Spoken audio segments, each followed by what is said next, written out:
बल्कि जब मुसलमान वहाँ से वापस आ रहे थे, अल्लामा हल्बी रहमतुल्लाह अलैह लिखते हैं कि अल्लाह के नबी सल्लल्लाहु अलैहि वसल्लम जब मकाम अबवा पर पहुँचे, जहाँ आप सल्लल्लाहु अलैहि वसल्लम की वालदा हज़रत आमना रज़ी अल्लाह तआला अन्हा की कब्र है, तो वहाँ जब पहुँचे तो आप सल्लल्लाहु अलैहि वसल्लम ने कब्र को देखा, वालदा की कब्र, तो आँखों से आंसू बहना शुरू हो गए। ये मंज़र देखकर सहाबा इकराम रज़ी अल्लाह तआला अन्हुम भी रोने लगे। आप सल्लल्लाहु अलैहि वसल्लम ने सहाबा से पूछा कि भाई तुम क्यों रो रहे हो? तो सहाबा इकराम ने फरमाया, अल्लाह के नबी आपके आंसू गिर रहे थे तो हमारे आंसू तो हमसे संभल ही नहीं सके।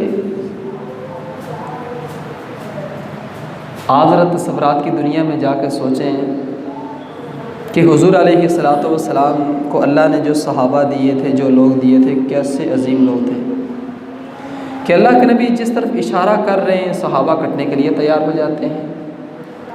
तो उन सहाबा की जो तरबियत फरमाई वो अल्लाह के नबी ने ख़ुद तरबियत फरमाई। आज अगर कोई आदमी अपनी औलाद की तरबियत करता है तो उस आदमी को बड़ा नाज होता है कि भाई ये मेरी तरबियत याफ्ता औलाद है।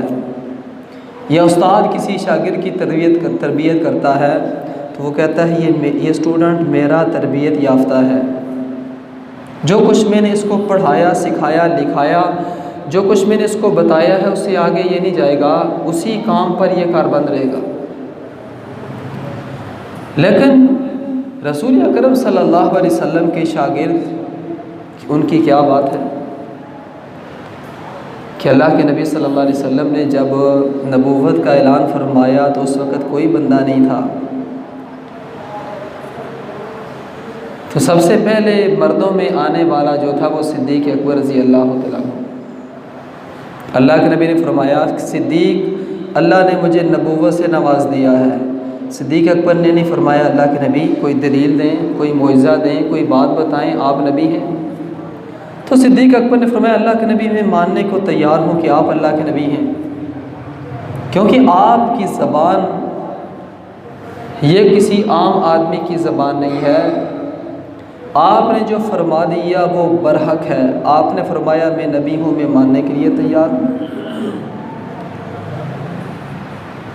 तो हुज़ूर अलैहिस्सलातु वस्सलाम ने इस 23 साला दौरे नबूवत में इतनी मेहनत फरमाई कि 1,24,000 या 1,44,000 कमों पे सहाबा की पूरी एक जमात तैयार कर दी।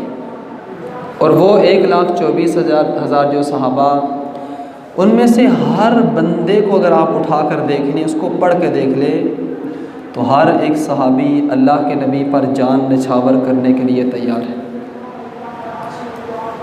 तो ये रसूल अकरम सल्लल्लाहु अलैहि वसल्लम की तरबियत का असर है।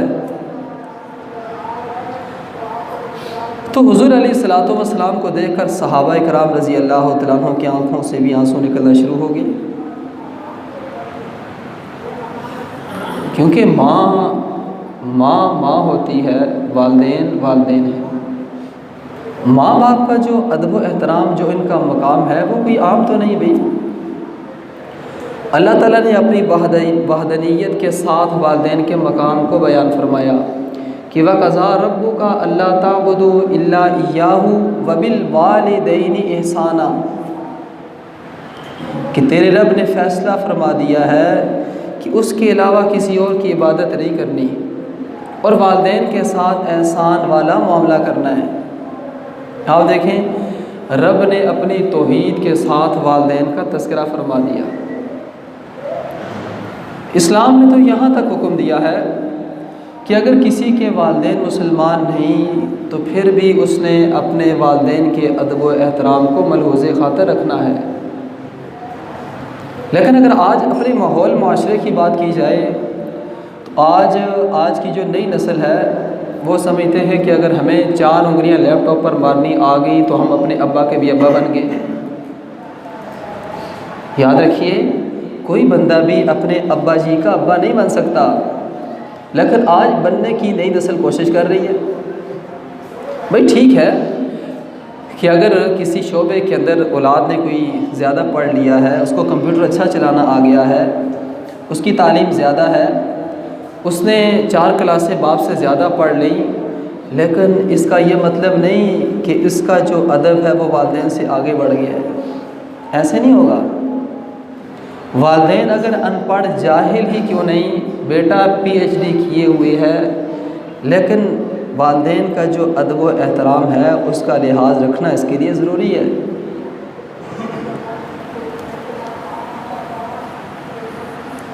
तो आज हमारे माशरे के अंदर हर घर का यही रोना है, हर वालिदैन का यही रोना है। तो आज की जो हमारी नई नस्ल है, हालांकि तालीम हासिल करने के बाद तालीम तो इंसान को बंदे को बंदा बनाती है, जाहिल को बंदा बनाती है तालीम। लेकिन जो तालीम सीख कर अगर एक आदमी वालिदैन, औलाद या बाकी जो हुकूक हैं, हुकूकुल्लाह, हुकूकुल इबाद, इन तमाम हुकूक को क्रॉस करके आगे चला जाए तो इसको आलिम नहीं, इसको तो जाहिल कहेंगे। दूसरे लफ्ज़ों में से कहा जाएगा पढ़ा लिखा जाए। तो आज अगर माशरे के अंदर आप नज़र दौड़ाएं, अपने दाएं में देखें, बहुत कम इस तरह की औलाद मिलेगी कि जो अपने वालिदैन का अदब व एहतराम करने वाली है। हालांकि देखें, सारी ज़िंदगी बाप ने इस औलाद के लिए कमाया, माँ ने इस औलाद के लिए काम किया। एक आदमी के अगर 10 बच्चे हैं तो बाप उन 10 बच्चों का ख़र्चा पूरा करता है, 10 बच्चों को पालता है। पालने वाली ज़ात तो अल्लाह की है, लेकिन असबाब के दर्जे में ये कोई कमी नहीं रहने देता।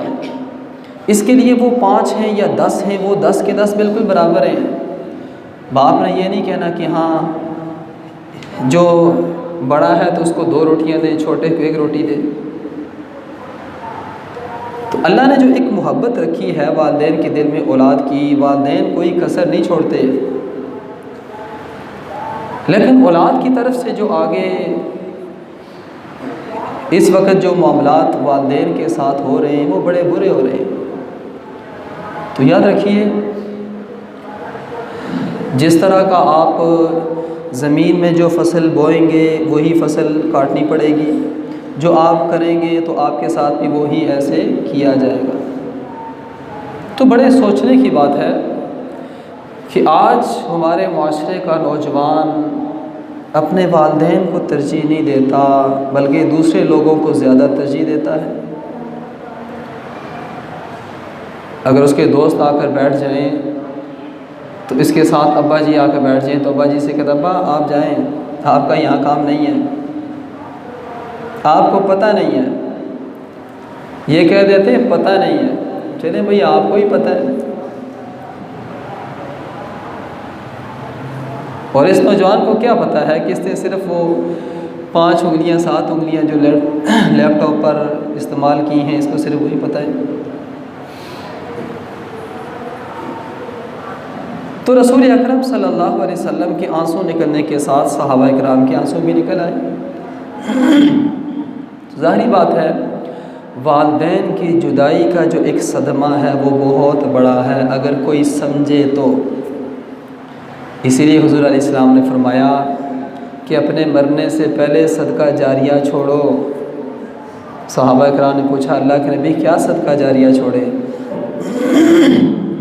तो हुज़ूर अलैहिस्सलाम ने 3 चीज़ों का तज़किरा फरमाया कि अगर किसी बंदे के पास ज़्यादा पैसे हैं, कोई मस्जिद बनवा दे, कोई मदरसा बनवा दे, जब तक वहाँ लोग नमाज़ पढ़ेंगे, कुरान पढ़ा जाएगा तो इसका सवाब उस आदमी को मिलता रहेगा। अगर ये चीज़ नहीं तो कम अज़ कम औलाद को दीन की तरबियत, दीन की तालीम दे, ताकि मरने के बाद वो औलाद इसके लिए दुआ तो करे। लेकिन आज अगर माशरे के अंदर देखा जाए तो वालिदैन 3 दिन, 7 दिन या फिर 40 दिन, साल के बाद लोग वालिदैन को याद करते हैं। एक बंदे से मैंने पूछा, मैंने कहा भाई कहाँ जा रहे हो? कहने लगा मेरे अब्बा जी का ख़त्म है, मैं वहाँ जा रहा हूँ। तो मैंने कहा अच्छा। कह रहा बस साल के बाद जो है ना ख़त्म दिलवा देते हैं तो इसलिए वहाँ जाना ज़रूरी है। मैंने कहा बाकी साल के जो 11 महीने उसमें क्या करते हो? कहते भाई कुछ नहीं करते। कितना बड़ा जुल्म कि जिस बाप ने दिन रात एक करके कमाई की, दिन रात उसने कुछ भी नहीं देखा, गर्मी सर्दी को कुछ नहीं देखा, इस औलाद के लिए उसने सब कुछ किया, लेकिन उसके दुनिया से जाने के बाद साल के बाद औलाद याद करती है। कितनी अजीब बात है भाई।